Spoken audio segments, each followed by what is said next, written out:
padulas ka na. Ayoko, ikaw muna. Baka mahulog ako. Masyado ka naman takot. Huwag kang mag-alala, matibay naman to eh. So, ako muna nag-try. Whee! Ang galing! Ay, hala. Taray ka. 40 years old na raw si mama nung pinanganak niya ako noon. Kaya menopause baby na raw ang tawag sa akin. At akong pinakabunso sa aming 8 magkakapatid. At dahil maraming beses na siyang nanganak, hindi na siya masyadong nahirapan pagdating sa akin. Morris, tawagin mo nga aking komadrona doon. Para maanganak na yata ako. Sobrang nahirapan daw siya nung unang yung beses manganak. Pero nung pinanganak niya ako, sobrang kalmado na daw siya. Siya na nga daw naglatag ng banig na higaan niya eh. Kwento rin sa akin ni mama nun, nagulat daw yung kumadrona at si papa pag-uwi sa bahay nang makita na nanganak siya mag-isa. Oh Mare, nandiyan ka na pala. Nakapanganak na ako, hindi na kita naintay. Pakiputol na lang tong pusod ng baby ko at ako'y maglalaba pa. Hindi rin daw akalain ni mama na babubuntis pa siya sa ganung edad. At magkakaroon pa siya ng isang makulit na anak. At dahil akong pinakabata sa pamilya, ako ang madalas pagtripan ng mga ate ko. Jepoy, ang cute-cute mo talaga. Jepoy, may sasabihin ako sa'yo. Oh? Napulot ka lang namin ni mama sa basurahan. Grabe ka naman. Jepoy, huwag kang maniwala dyan. Niloloko ka lang ni Ate Daisy. Kasi ang totoo, napulot ka lang namin sa tae ng kalabaw. Kala mo dyan, susubok ko kayo kay mama. Mama. Jepoy, ba't ka umiyak dyan? Sabi po nila Ate Daisy at ni Ate Daday kanina, napulot niya lang daw po ko sa basurahan, pati po sa tae ng kalabaw. Talaga? Sinabi nila yun sa'yo? Hindi kompleto childhood mo noon, kundi kasi nabiyang napulot ka lang kung saan-saan nung bata ka. Wala naman ako masyadong childhood memories sa kuya ko. Bukod sabay kami naliligo noon, nagsabay din kami minsan nagpupo sa isang inidoro. Naalala ko noon si Ate Daday ang madalas magbantay sa akin nung bata pa ako. Daday, dito ka lang ha, alis muna ako. Ikaw muna magbantay kay Jepoy. Andyan yung biskwit saka choco drink niya sa higaan. Ma, nagala din kami ng barkada ko mamaya eh. Aalis din ako. Anong gagala? Walang gagala. Uunahin mo pa yung barkada mo kaysa kapatid mo. Pumirme ka dito sa bahay. Pwisit. Biskwit na Marie ang kadalasang pinapakain sa amin nung mga bata pa kami. Sarap. Psst, Jepoy, mukhang masarap yan ah. Pengi ako. Huh? Ayoko. Sabi ni mama sa akin lang to eh. Damot. Pag nagpupo ka mamaya, huwag mo akong tatawagin para maghugas ha. Sarap. Ubus na? Kunin ko pa nga yung isang chocolate. Ate Daday, nakita mo dito yung chocolate ko? Hindi eh. I-check mo dun sa ilalim ng higaan, baka nalaglag. Asan kaya dito? Hanapin mo maigi, baka nandyan lang yan. Meron talaga tayong kapatid na sasamahan pa tayo maghanap ng nawawalang pagkain. Pero ang totoo, sila talaga ang kumain. O diba, ang sarap sakalin? Meron din tayong mga kapatid na magaling magpatahan sa atin pag umiiyak tayo ng mga bata pa tayo. Ma, aalis ka? Sama. Ay nako Jeff, puro kasama. Saglit lang ako. Sama ka! Sama ka! Sige, magsapatos ka doon. Nagmadali na ako magsapatos nun. Ma, alis na tayo. Mama? Ma? Iniwan na yata ako ni mama.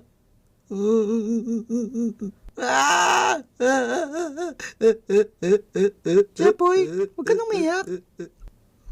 Iniwan na ako ni mama. Tayo na lang gagala. Kumain na lang kami ni Ate Daisy nun sa McDo at binilan pa niya ako ng laruan. At isa yun sa pinaka-memorable childhood experience sa kasama ko yung ate ko. Naalala ko, sinama rin ako ni Ate Daisy noon sa pinagtatrabahuan niya. Ama, sama ko po si Jeff sa trabaho ko. Bakit? Lagi ko po kasi siyang kinikwento sa mga kasamahan ko. Meron akong bunsong kapatid na sobrang cute, kaya gusto po nila makita. Sige. Ingatan mo lang yung kapatid mo ha. Sobrang kulit niyan. Sige po ma, ako na pong bahala sa kanya. Sige, ingat kayo. Thanks ma. O tara na Jepoy, alis na tayo. Babay, Mama.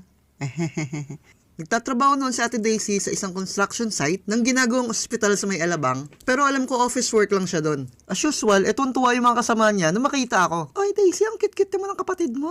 Hello, anong pangalan mo? Ba't niyo po tinatanong? May pera po ba kayo? Ang cute-cute talaga ng kapatid mo. Hello? Pagsapit ng gabi, doon kami natulog ni Ate Daisy sa may barracks nila. Mama, gusto ko nang umuwi. Jepoy, huwag ka nang umiyak. Uwi na naman tayo bukas Pagka-uwi namin ni Ate Daisy sa bahay namin, yumakap agad ako kay Mama. Mama! Oh, hala Jeff, kung makayakap ka, parang isang taon mo akong di nakita ha. Nung bata ako, hindi ko talaga kayang malayo kay Mama ng matagal. Ewan ko ba? Before starting the game, choose your favorite skin here. There are many skins to choose from. Then select a weapon that suits you. Sobrang nag-enjoy talaga ako sa pagiging bunso ko sa pamilya namin noon. Hanggang sa dumating sa buhay namin si Jenny. Mula nung dumating siya, nagkaroon na ako ng kaagaw sa atensyon sa mama ko, pati sa mga kapatid ko. Si Jenny ay anak sa pagkadalaga ng panganay namin. At tinuring na siyang totoong anak. Nung panahong yun, hindi ko maiwasang makaramdam ng konting selos. Oh, Jeff, luto na yung hotdog niya. Tig-isa kayo ni Jenny. Hating kapatid kayo, ha? Hati na naman. Puro na lang hati. Nung dumating ka, inago mo na lang lahat ng atensyon nila mama at papa. Pati na rin sila ate at kuya. Pati ba namin dito sa hotdog ko, may kihati ka pa? Sumusobra ka na talaga. Ano, Jeff? Ba't nakadalala ka pa dyan? Anong hinihintay mo? Pasko? Lo? Di kalaunan, naging close naman kami ni Jenny. Halata naman, di ba? Isang araw, merong bisita sa bahay si Mama noon. Oh, Merly, kamusta? Napadaan ka? Jeff, bilang mo nga ng merienda si Ate Merly mo. Soft drink, saka tinapay sa bakery. Naalala ko kapag may bisita kami nun, royal at tinapay na putok ang laging pinangmemerienda ng mama ko. At habang sila nagkukentuhan at nagtatawanan sa may papag namin, nakatunga nga kami ni Jenny sa gilid. Ay, Jeff, hingi ka ng soft drinks kay Mama. Ayoko, naiiyak ako Ikaw na lang. Sige na, ikaw na. Mas matanda ka sa akin Ikaw na. Ikaw na sabi. Jenny, Jeff, ano ba yan? Alalagot. Di ba sabi ko sa inyo? Pag may bisita, doon lang dapat kayo sa kwarta. Hindi kayo pwedeng lumabas hanggat hindi ko kayo tinatawag. Kahit kailan talaga kayo, may bisita o wala, pangapasoy kayo.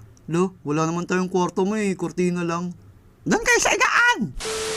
At dahil wala kami sariling kwarto, doon na lang kami nagstay ni Jenny sa mahigaan kapag may bisita si Mama. At kapag nakaalis na, saka kami lalabas. Sumisilip kami ni Jenny sa may kortina kapag naramdaman namin na nakaalis na yung bisita niya. Uy, may natira pa. Jenny, tara.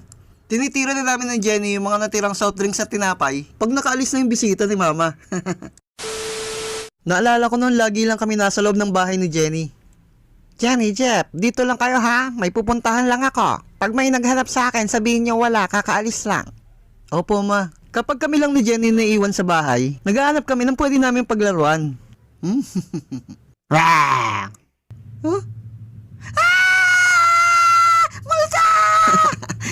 Kumuha kami ng 2 upuan. Tapos sinalokbungan namin ng kumot na parang bubong. Tapos nilagyan namin ng banig sa kaunan, may bahay-bahayan na kami.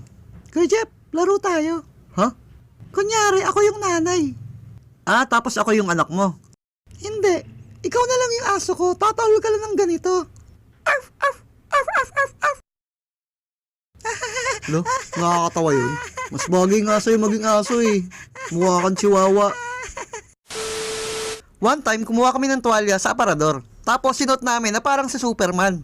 Astig, di ba? Pinatong namin yung maliit na mangko sa ibabaw ng papag. Tapos ginawa namin padulasan. O Jenny, tara, magpadulas ka na. Ayoko, ikaw muna. Baka mahulog ako. Masyado ka naman takot. Huwag kang mag-alala, matibay naman to So, ako muna nag-try. Whee! Ang galing! Ay, hala. Aray ko. Kwento ko sa inyo yung nakakatawang karanasan ko habang pinapagalitan ako ng mama ko noon. Isang gabi pinapagalitan ako ng mama ko habang si Jenny ay nanonood lang ng TV noon. Maya-maya bigla ako napatingin kay Jenny. Be, buti nga. Lo, ang pangit Nawala sa isip ko pinapagalitan pala ako. Aba Jeff, ano nakakatawa? Habang pinapagalitan ka, patawa-tawa ka pa dyan. Para ka nakakaloko ah. Si Jenny po kasi. Maya-maya pa, napatingin ulit ako kay Jenny. Sakto pagtingin ko sa kanya, bigla siyang humatsing. Lumubo pa yung sipon niya eh. O Jeff, huwag kang tatawa, huwag kang tatawa.